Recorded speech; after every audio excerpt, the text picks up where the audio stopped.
Hi, welcome to the award-winning Ed Brown Show. Once again, happy holiday. We got, once again, special people, and we got a semi-regular here, and we have a duplicate semi-regular. What we have is Dr. Eugene Wiliams and his son. Yes, we have his son here, and he passed that writing right over to his son.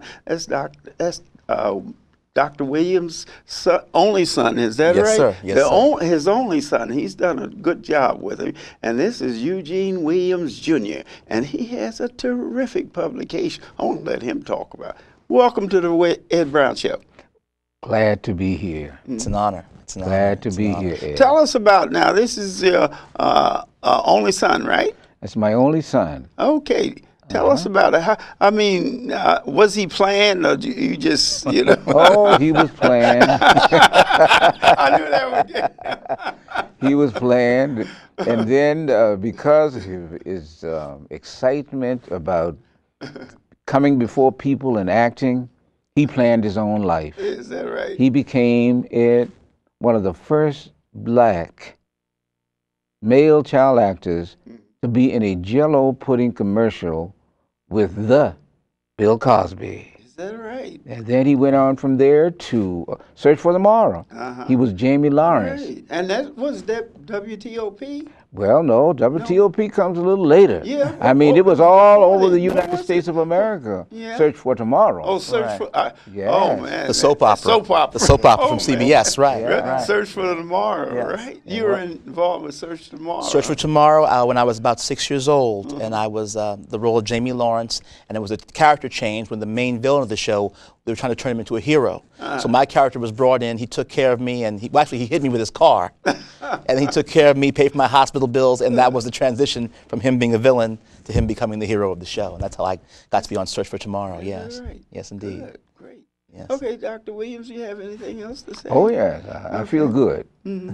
This day, Ed. I know you're proud. Oh, yes, I am. This day reminds me of the days that I used to travel with my son to New York to do commercials like Fruit of the Loom. Fruit of the Loom underwear, and we just Oh, had he did fun. Fruit of the Loom. Fruit of the Loom, Scope, Kentucky Fried Chicken, Yeah. Johnson's Baby Powder. Is that right? Epic Records, I believe. We did Epic Records commercial. Yes. I did about 15 national commercials.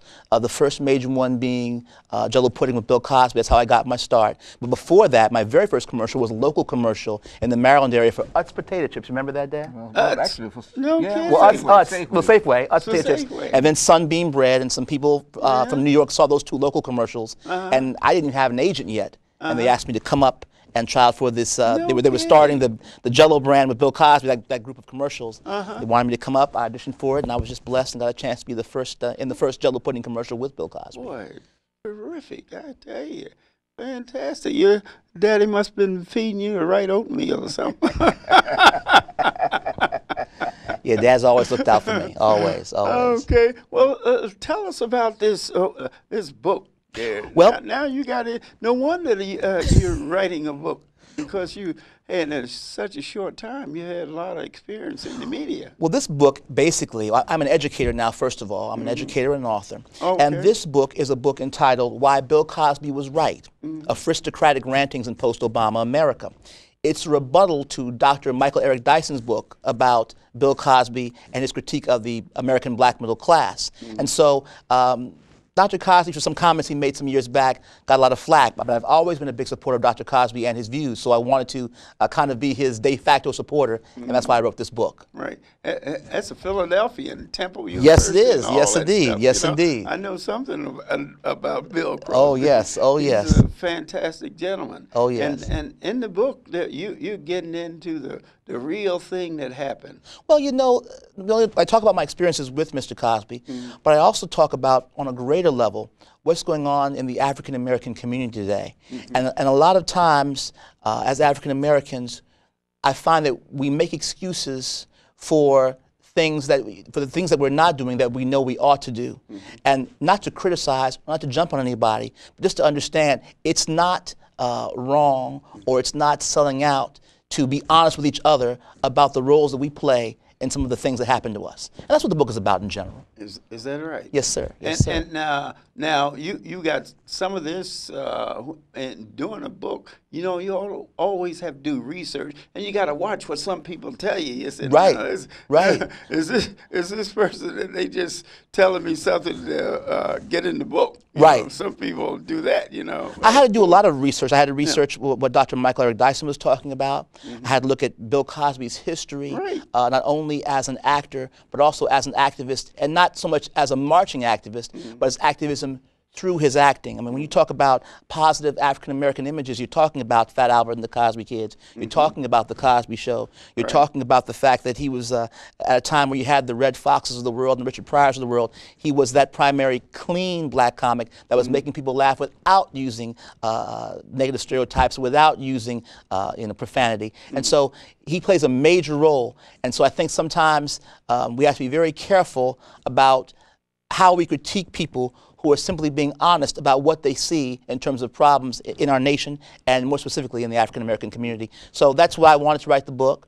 I've written many. This is my 6th book. My first book was a book of short stories and poems called Reflections of a Confused Middle Class Black Youth. And one of the books that my father and I wrote together was a book called Grounded in the Word. And what we did was we took the 500 most commonly found SAT words and cross-referenced them with the vocabulary found in the King James Version of the Bible, so kids and people of all ages can learn about God's Word while learning the meaning of words at the same time.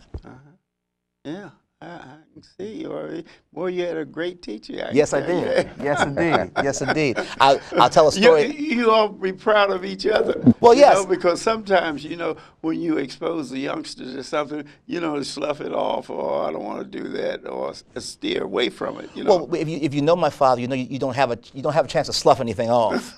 And so, you know, one of the things that got me involved and interested in vocabulary when I was a little kid, I know Dad remembers this. In the morning, Dad and I would get up together, and we would eat oatmeal, have our breakfast. Hey, and, oatmeal. And in the car, he, even as I think I was 5, 6, 7, he would play the vocabulary tapes in the car. So as I'm getting ready to go to preschool and getting ready to go to kindergarten and getting ready to 2nd grade, I'm hearing the meanings of all of these words and hearing how to break them down with prefixes, suffixes, and roots. So he's an educator, and he was always educating. Even during Daddy time, he was educating. He was educating all the time. All the time. All the time. I think that it really paid off too. It paid off. A lot of people don't understand is that the time that you take with a child is very, very, just like you remember those little things. Yes, you know. You know, just like with my son, you know, he used to say he didn't want Daddy to fix dinner because all I fixed was rice and peas. You know?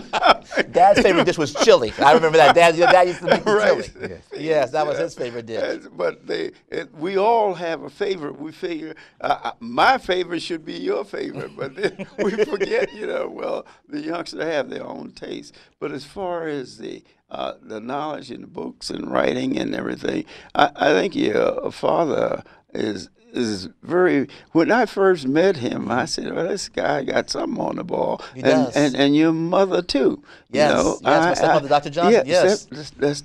Now I said, but the idea is that he took the time, and this is what we were talking about with the evolutionary elders. Correct. Is that this is a great example of how when you take time with a youngster, what develops from it. You get what you put in. If you don't put anything in as far as time, you don't get anything out because there's no rapport there. And the way that I see that Dr. Wiliams has done this a terrific job. I like to congratulate both of you. Thank you. You know what I mean? Because you didn't have to be receptive. Well, the thing about it was, I didn't have to be, but it was also a blessing for me because my father, my mother, and my stepmother are all educators. Yeah. So from birth right through to college, wherever direction I went, I was getting instruction along with parenting. You want to wrap it up on this book about Bill Cosby, and what about he had a terrific idea with children. He gravitated.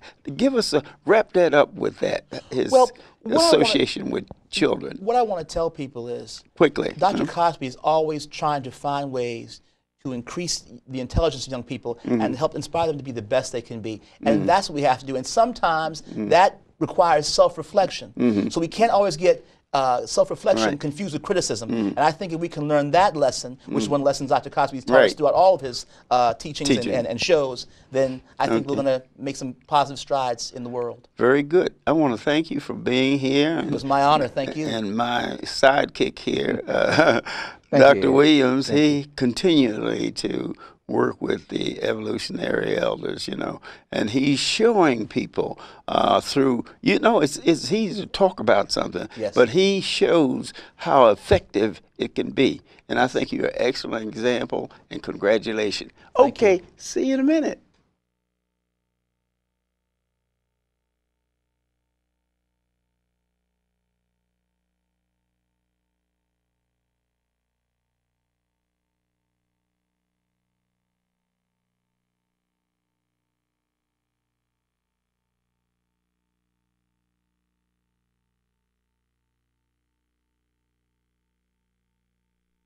Hi, welcome back to the Ed Brown Show. And hey, we got a real treat for you right for the holidays. We got that famous choir from Mount Calvary, Catholic Church from Forestville. And we have with us today, we have Gail Russell. She's one of the Ruffin, isn't that right? Yes. Gail Ruffin. She's one of the canners there. And we have Veronica Thomas Cherry. Now, I told her I won't call her, I won't call her Ronnie. You know what I mean? All this Veronica stuff.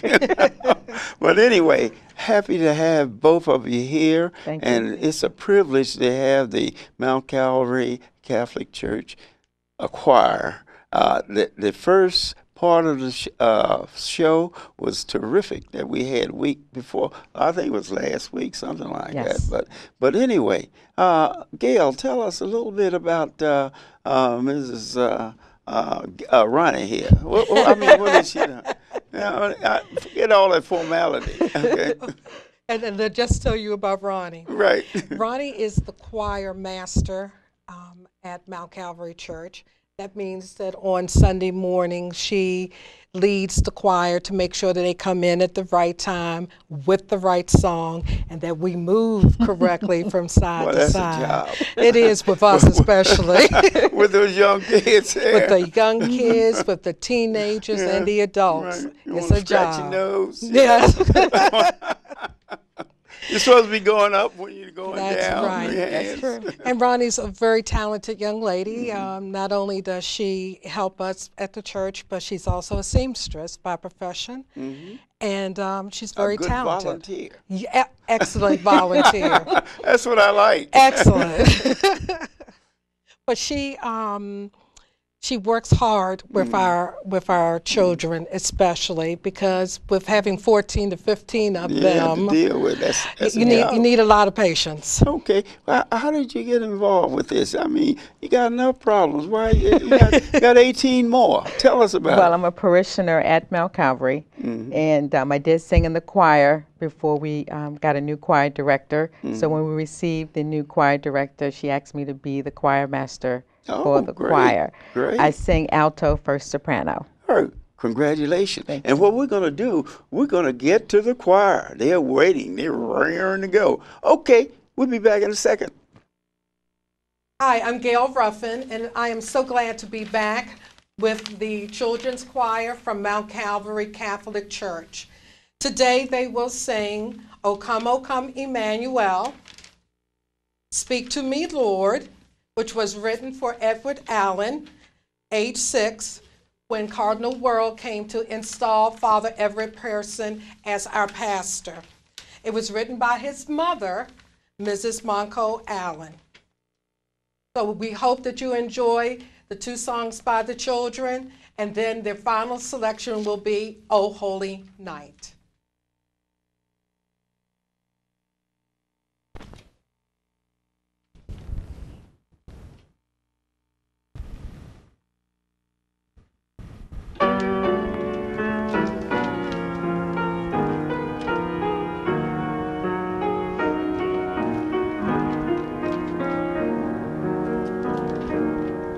O come, Emmanuel, and reign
sin and error pining till he appeared, and the soul felt his word.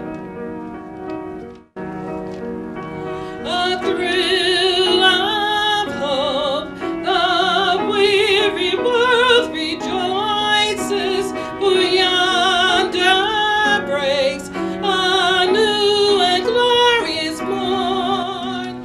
Fall on your knees, oh, hear the angel voices, oh, night divine,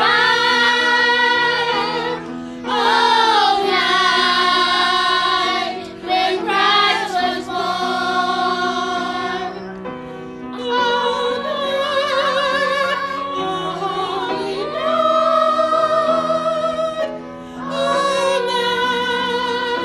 oh, night divine.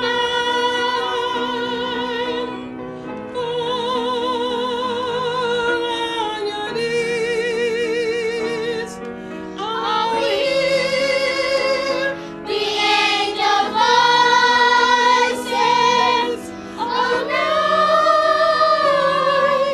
divine, oh, night when Christ was born. Oh, night, oh, holy night,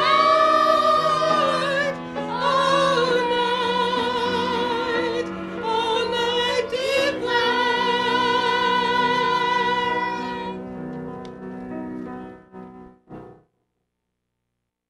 Wasn't that fantastic? The Mount Calvary Catholic Church Choir. I tell you, you have a Merry Christmas in there, but we have something else. We had a contest, essay contest. Gail, who is the winner of the Ed Brown essay contest? Miss Charlie Estes, she's 12 years old. She is a 7th grader from Mount Calvary Catholic School, and she is a first honors student.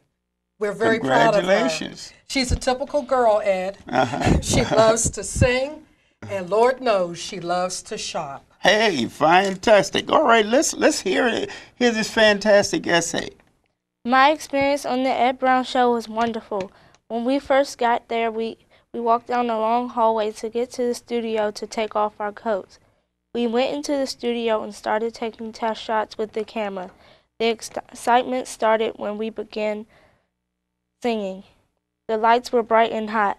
The rough experience was stopping and repeating for the sound checks and staying still for hours. The show gave us a very good cookies, and overall it was a really good experience. Very good. Thank you. Okay, that's very good. Congratulations. And what are you going to do? You're going to be on the Ed Brown Show, right? That's what you want to do? You're on. But anyway, I want to present you with this hat from the Ed Brown Show as your reward. Thank you. All right? And Santa, why don't you give her a big hug there? Oh, wow. Oh, wow. Isn't that great? Ho, ho, ho, Merry Christmas and Happy New Year. All right, you heard it here on the Ed Brown Show.